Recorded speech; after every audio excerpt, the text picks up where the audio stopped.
2003లో వైఎస్సార్ పాదయాత్ర చేసే సమయానికి రాష్ట్రంలో అరాచకం రాజ్యమేలుతుందని, వైఎస్సార్ అధికారం చేపట్టిన తర్వాత రాష్ట్రం సంక్షేమం, అభివృద్ది దిశగా పయనించిందని విశాఖ జిల్లా వాసులు చెప్పారు.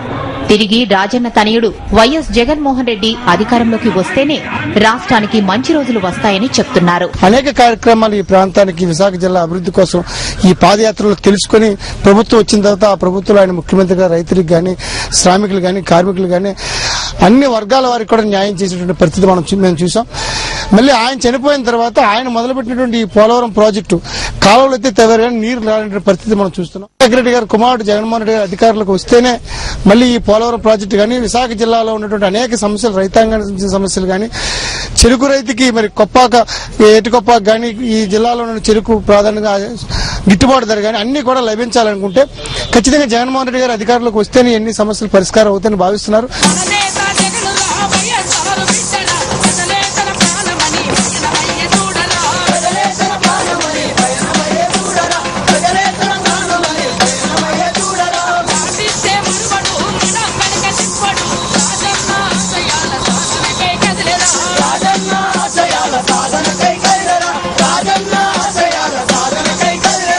ఏ గ్రామానికి వెళ్లినా ప్రజలు తమను సాదరంగా ఆహ్వానిస్తున్నారని, పాటలు పాడుతుంటే ప్రోత్సహిస్తున్నారని వంగపండు ఉష చెప్పారు.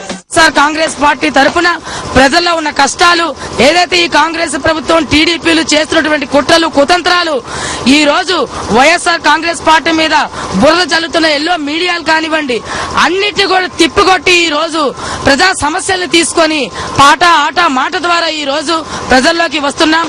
వైఎస్ఆర్ కాంగ్రెస్ పార్టీ ప్రజల్లో ఎంతో బలంగా ఉందని చెప్పి మేము ఈ కళారంగం ద్వారా తెలియజేస్తాం.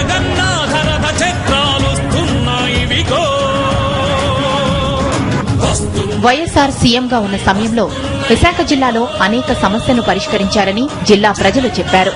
విశాఖ జిల్లాకు రాజన్న చేసిన సేవలు మరవలేనివని అన్నారు. తాండవ రిజర్వాయర్ కింద ఆయకట్టు అభివృద్ది చెందడానికి తాండవ రిజర్వాయర్ కి 55 కోట్ల రూపాయలు ఆధునీకరణ పనులకి శాంక్షన్ చేసి వైఎస్ రాజశేఖర రెడ్డి గారు మహానేత ఆయన స్వయంగా నర్సీపట్నం వచ్చి శంకుస్థాపన చేసి పనులన్నీ కూడా ప్రారంభించి, వైఎస్ గారు ఉండేటప్పుడు అన్ని బాగుండేది, ఫీజు రీయింబర్స్మెంట్ కానీ ఇవన్నీ కూడా చాలా బాగుండేవి. విశాఖ జిల్లాలో చేపట్టాల్సిన పనులను షర్మిల దృష్టికి తీసుకువెళ్తామని వైఎస్సార్ సిపి నేతలు చెప్పారు.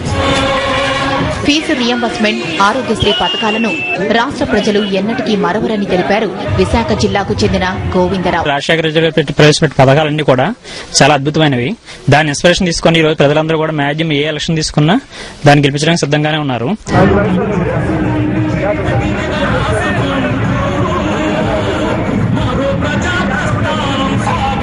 సీనియర్ నేత దాడి వీరభద్రరావు గారు ఉన్నారు.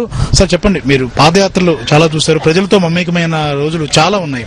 ఈ పాదయాత్రలో మీకంటూ ప్రత్యేకంగా గమనించిన కొన్ని విషయాలు ఏమైనా ఉన్నాయా?